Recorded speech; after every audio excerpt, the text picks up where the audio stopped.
Smart Recovery Tools adalah AI yang digunakan sebagai tools trading yang wajib dimiliki oleh para trader, baik trader pemula bahkan sampai dengan expert pun wajib memiliki tools ini. Kenapa? Karena pada tools ini ada banyak sekali fitur-fitur yang sangat dibutuhkan oleh para trader, fitur yang sangat umum digunakan dan sangat membantu proses trading. Apa saja fitur yang ada pada Smart Recovery Tools? Kita coba perhatikan. Di sini ada inputan untuk Smart Recovery Tools ya.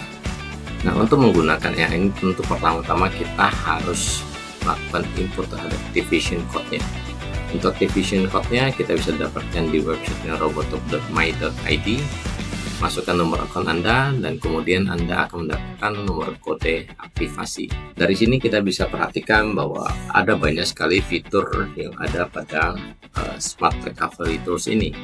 Pertama kita lihat ada magic number. Magic number pada dasarnya adalah 0, dimana dengan input 0 kita bisa menghandle semua trading, baik trading yang dilakukan secara manual maupun trading yang dilakukan oleh AI lain. Jadi tools ini bisa melanjutkan trading pada AI lain ya, atau juga melanjutkan trading kita secara manual yang kita open secara manual. Untuk secara spesifik menghandle posisi trading yang di open oleh AI lain biasanya memiliki magic number tertentu. Nah, untuk hal ini kita bisa menyesuaikan nomor magic number yang digunakan. Namun kalau kita ingin menghandle semua posisi yang ada, cukup kita input 0 aja. Ya, kemudian untuk single entry ya, kita akan bagi. Kalau tools ini kan bisa melakukan averaging ya. Nah, averaging itu punya sinyal sendiri, dan untuk entry-nya pun juga ada sinyal terpisah. Baik kita entry secara manual. Kalau kita melakukan entry secara manual, maka di sini kita tidak perlu memilih signal entry. Tapi kalau kita ingin memfungsikan ini untuk entry posisi juga, maka kita bisa memilih beberapa indikator yang sudah diformulakan sebagai signal entry.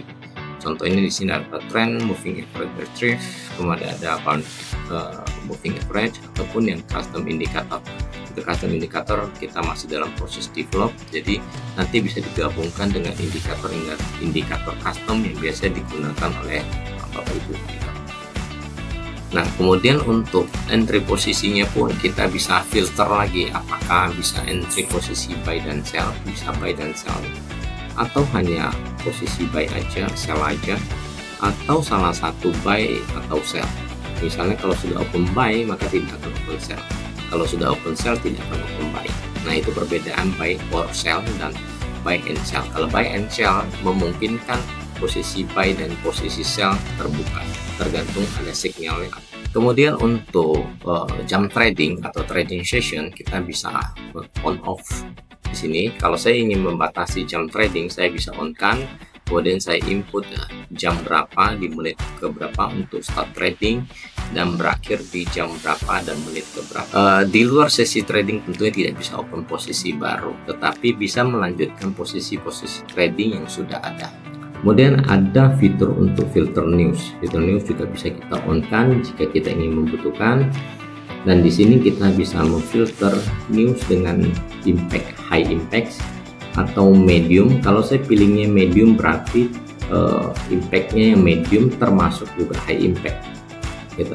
Tapi kalau saya pilihnya high impact berarti news yang difilter hanya high impact gitu.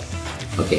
Nah, untuk country biasanya juga ada news yang berasal dari negara mana ya gitu ya. Misalnya saya hanya ingin filter news yang berasal dari USD Amerika dan cuman dari Inggris misalnya, tapi saya bisa membuang yang lain ya, jadi saya cukup memfilter yang USD dan GBP aja. Kemudian ini kalau kita tentukan maka akan muncul garis-garis ya, di mana news itu batasan tanda ya, sebagai tanda kapan ada news. Oke, untuk martingale, untuk lot size-nya kita ada beberapa opsi, bisa dengan multiplier atau fixed lot size. atau juga bisa eksponensial, Fibonacci dan seterusnya gitu. Nah, untuk yang eksponensial dan Fibonacci ini masih dalam proses pengembangan, jadi segera kita juga akan update lagi di versi yang terbaru gitu.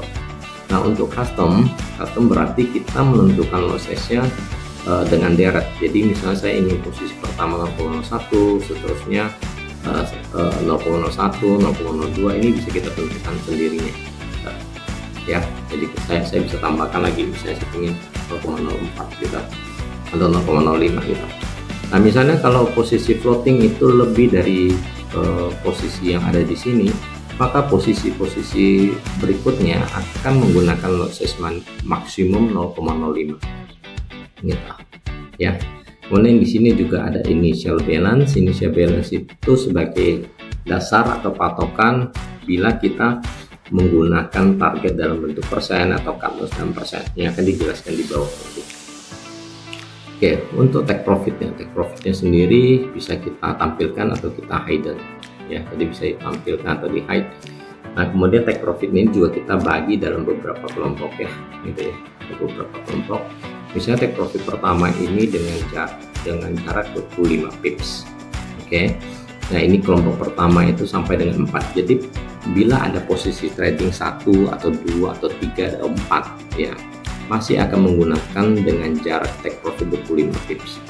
Di atas posisi kelima ya, di atas posisi keempat berarti posisi kelima dan seterusnya akan masuk ke kelompok yang ini. Nah, ini dibatasi sampai ke posisi ke-6, berarti di atas 4 berarti 5 dan 6 akan kalau jumlah posisi floating ya sudah ada 5 atau 6, maka jarak take profit itu yang digunakan adalah 20 pips, bukan 25 pips lagi, menggunakan 20 pips.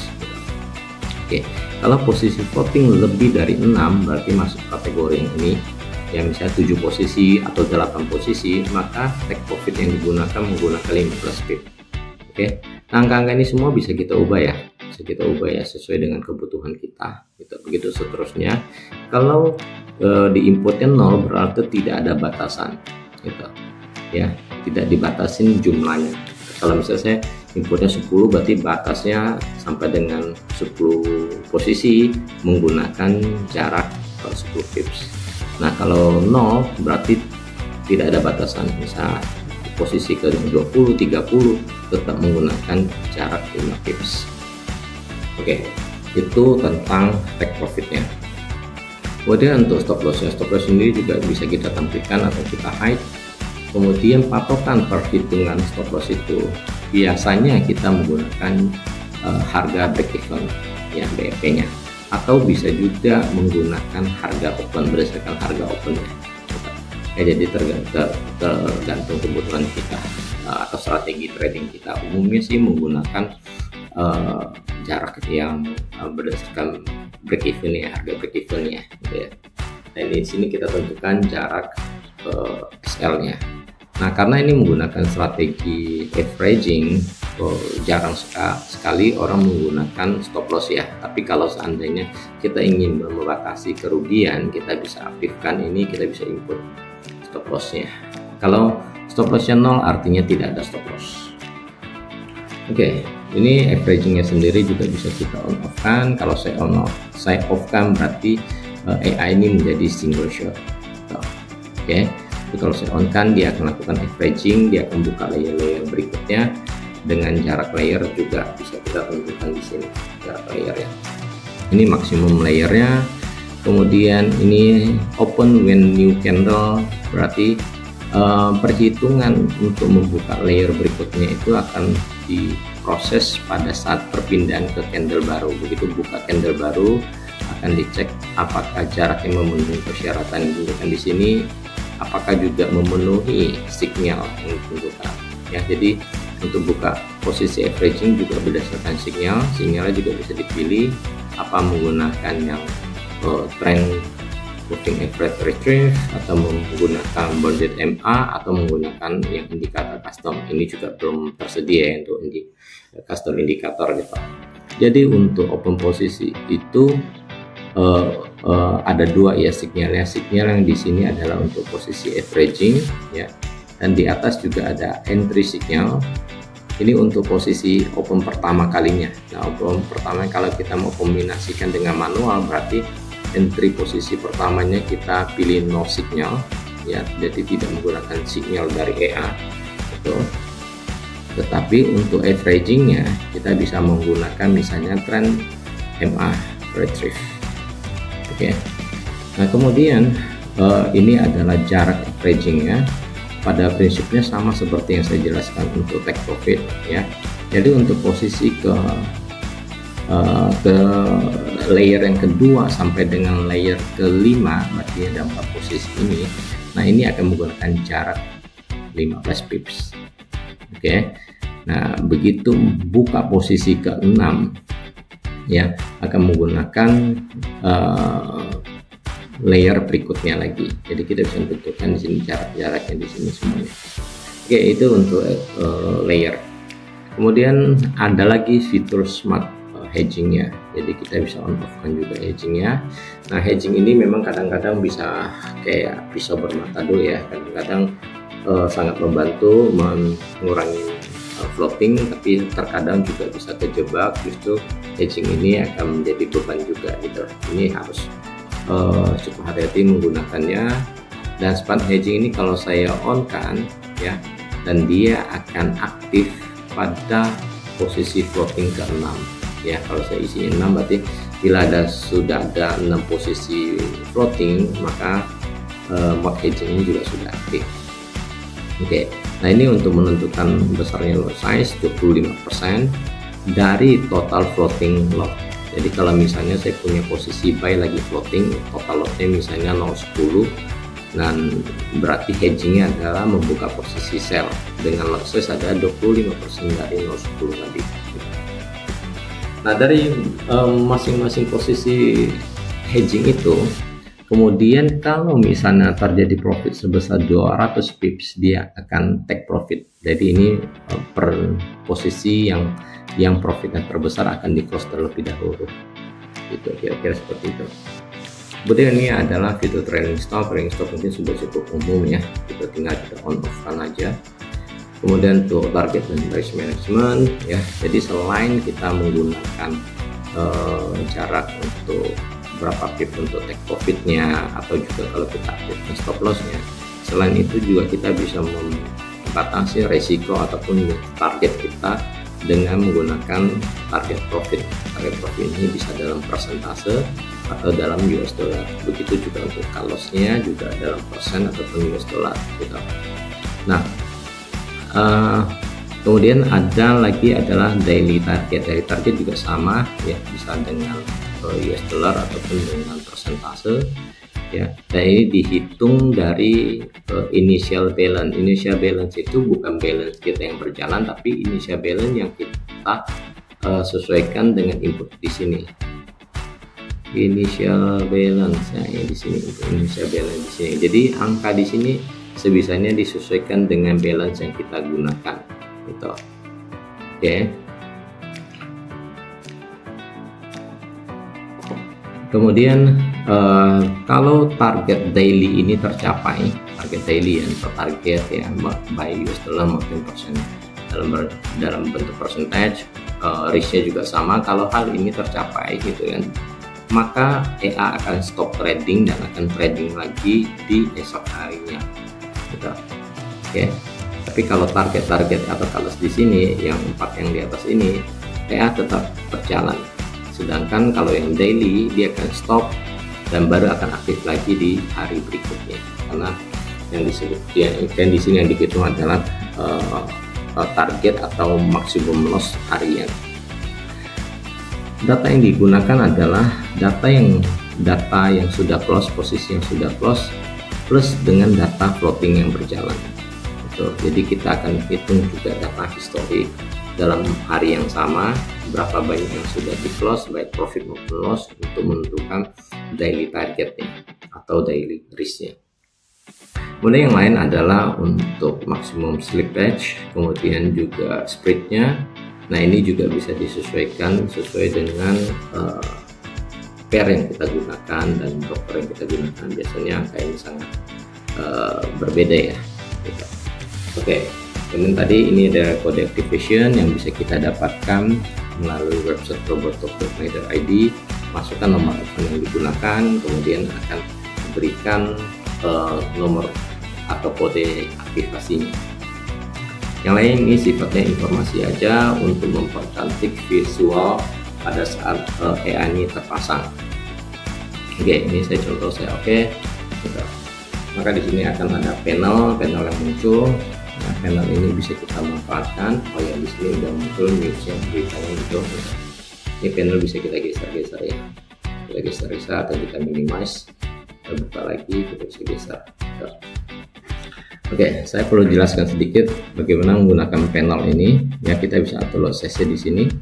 Kemudian kalau saya ingin buka posisi buy, ya saya tinggal klik buy aja di sini. Pastikan auto tradingnya aktif ya. Trading sudah aktif. Saya misalnya ingin buka posisi buy, saya klik aja buy, otomatis akan buka posisi buy di sini dan sudah akan di set TP-nya. Nah, kenapa bisa set TP? Karena sebelumnya kita sudah input jarak TP-nya di sini. Oke.